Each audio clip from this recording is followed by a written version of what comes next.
So, Jeff said earlier about the idea of teaching. It started as a joke. Can we teach AI to kids? And then I thought, yeah, that's a very good idea. Why don't we try it? So we started with a thinking about what AI is. My name is Kostas, by the way, and this is I'm teaching here in the School of in the College of Design Innovation in Tongji. And as I said before, this is a project that we're trying to put together. It's called Kids AI. I have a small little video that I'll show to you before I talk about it. And I'm going to be very brief here, but it's very important to pay attention to the details.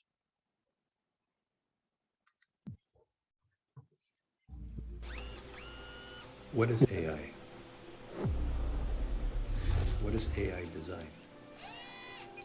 What can kids learn from AI?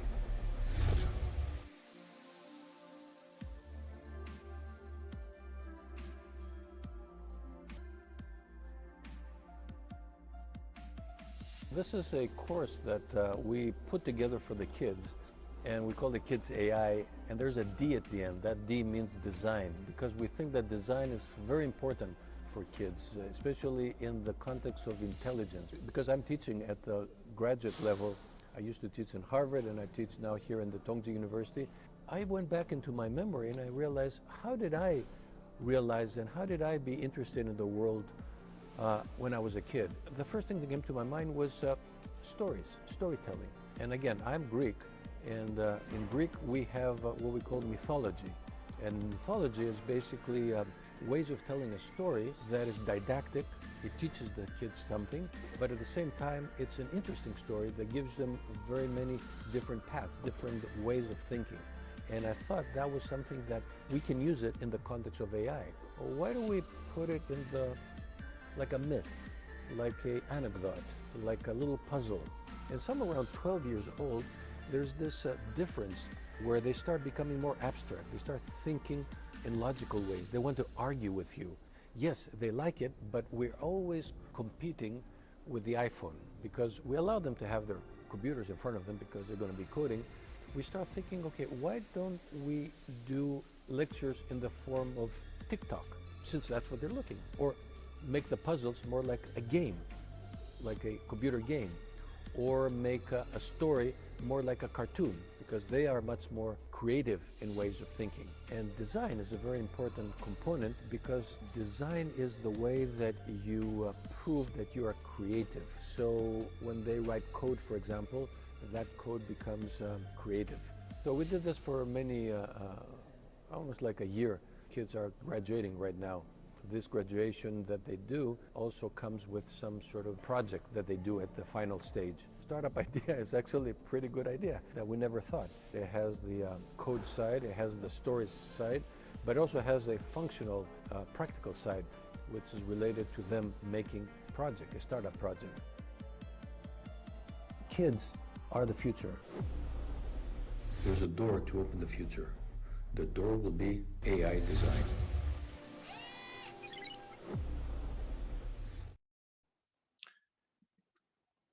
Okay, so this is for kids 8 to 14. So that's the end of elementary school and the beginning of high school. And it's this reason why we use this target kids population. The first thing we teach them, of course, is code, because if you're going to do AI, you have to learn the language of the computer. That's no escape from that. So we have developed our own version of JavaScripting. And the first thing they have to do is to find out whether or not the difficulties of putting things into numbers. And again, they're making a little robot and they have to find out, okay, where are the coordinates? How do I put like from, this coordinate to that coordinate? Very difficult. But then they get into the second exercise, which is basically random. And all of a sudden they get complexity without doing anything, just 12 lines of code. And they actually get into a whole lot of complexity, which makes them start getting very interested in this because it's something unpredictable. And at the same time, something that they can actually control more easily by just changing a few numbers here and there and changing the whole pattern. And they do this with neighboring, which is what we call seller automata. But again, they don't know anything about that. It's just like, again, 11 lines of code. Very, very simple, and yet very, very powerful. And they get into the idea of prediction. How do you predict something? How do you get all the possible combinations of something, which is exactly what AI is all about. But again, at a very, very simplistic level, you can see here, again, 11 lines of code. How much difficult can that be? Going one by one and finding that it's basically the same pattern being repeated. Then we get into something called puzzles, because if you're going to do AI, you have to show them something that is difficult to fix, to make. You have to invent ways. So puzzles, we have little blocks, we put them together, and they a regular puzzle that they do every day. Kids competing with another kid to find out how smart they are, because that's really a measure of intelligence. Right? If you're going to do AI, you have to first invite them to learn what intelligence really is. And they get into like, three-dimensional puzzles, any kind of puzzle. But then they get into the idea of how can I compete with the computer instead of with the classmate? And as they start getting like very simple puzzles, which is this is where one, which is completely ridiculously simple. Like you take a grid and you put like a little a block. You put it right or left. If you put it one after another, it looks like there's no real pattern in a way. If you look at over here, looks like makes no sense. And you put another and another and another and another, and you get this kinds of like a little here. And then you rearrange them in different order and you get, but if you put them in a bigger area, because that's the whole point of the computer, you get something like this.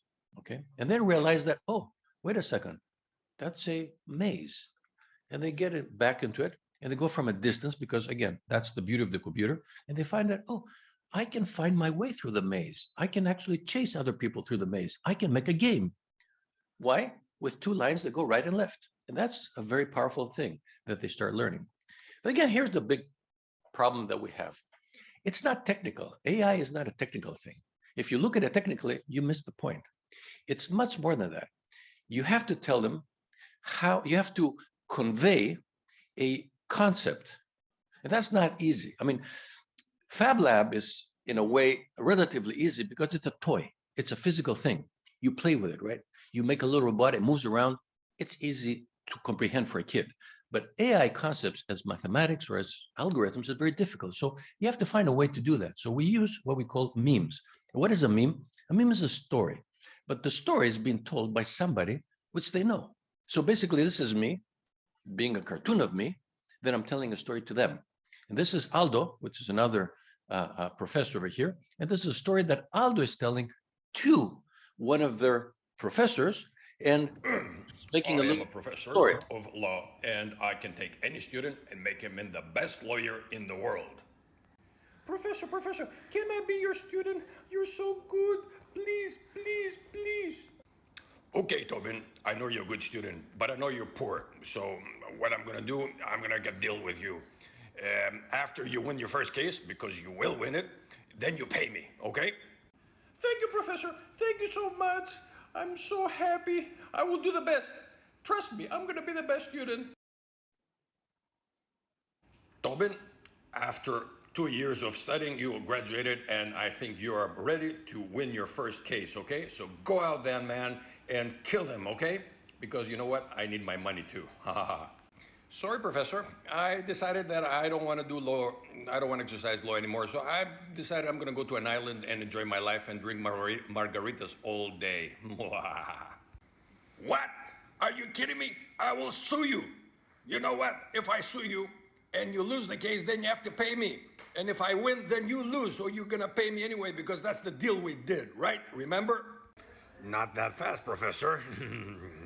If I win the case, then the judge will say that I win, so I don't have to pay you. But if I lose, then I have not won my first case, so then I don't have to pay you either way. So that's me talking. And these are cartoons that I made. And this is a story that I'm telling, which is a very complicated story. It's an ancient kind of like a story about a lawyer. But again, I got your attention, right? That's the whole point. The kids actually look at you. And this is basically the story of the liar, right? If I'm lying, am I telling you that I'm lying? Am I really lying? Well, I'm lying if I'm telling you that I'm lying, but if I'm lying about lying, then I'm telling the truth. So it's a kind of complicated system that we actually use for the kids. Here example is 2 years ago, I became a Saverio. member of an antisocial club. I have not met anybody yet. So we get into jokes, into stories, and what we call myths. okay? Because Chinese has a very strong history of mythology, and Greece, I'm Greek, has a very strong. And there are a lot of stories there that are very AI, very AI. I give you examples, the idea of Prometheus and Epimetheus, like the guy who could predict the future. That's what AI is, predicting the future. If you can do that, that's really what the ultimate objective of AI is. And Epimetheus, which was his brother, who could actually confirm the past. Or we have the idea of the labyrinth, right? What is the labyrinth? It's a way you get lost in a maze. And exactly, that is the whole idea of how do you get into these. And again, this is for kids, okay? Don't forget that. You cannot show them machine learning. You cannot show them algorithms. They don't understand. They look like they understand, but then they go out and go their way. So you have to find a way to convey the ideas through these kind of stories. So here, for example, is a labyrinth. We make it into a game, right? Because that's what they're doing. They're playing games all the time.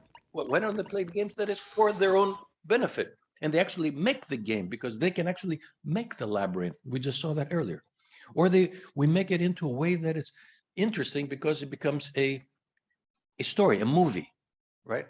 So we make a trailer for a movie, which is almost like they have to see. Here's a movie, a trailer that we did for the maze. Actually, this is the story of the maze, again, as a trailer for them.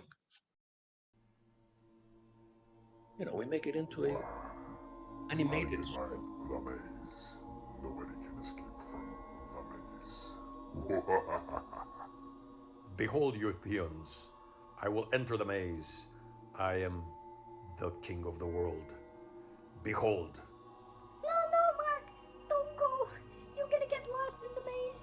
We're never gonna find you again. Oh, don't go, please. Don't worry about him. He's not worth for you. You can find somebody better. No, I will go. I have made my mind.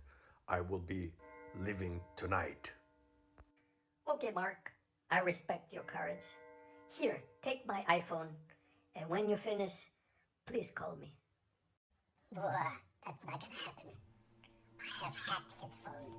He'll never gonna be able to call you.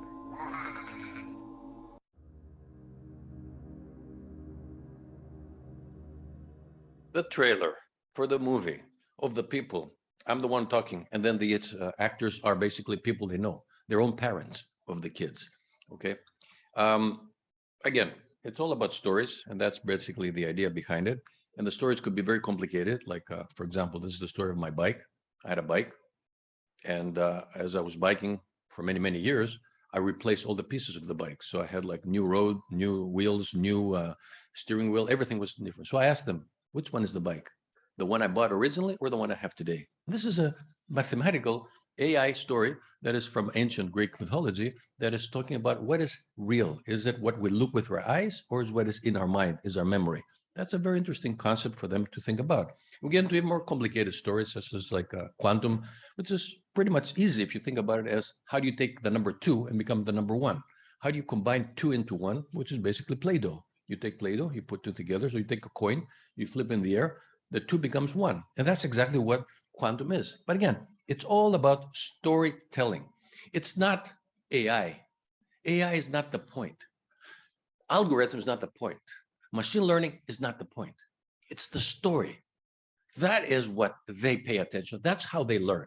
And that's how we learn. If you think about it, when we're kids, stories is what we were interested in, not the actual technology. Okay.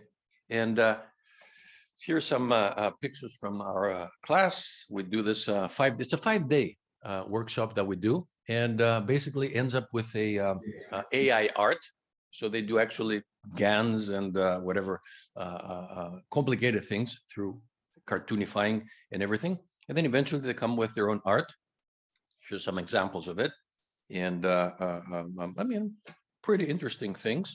Again, these are like 8 years old kids. Okay, they're doing these things using pretty much Deep Dream and GAN and whatever storytelling, sorry, techniques. And here's the graduation. The old kids are happy and finished. So thank you.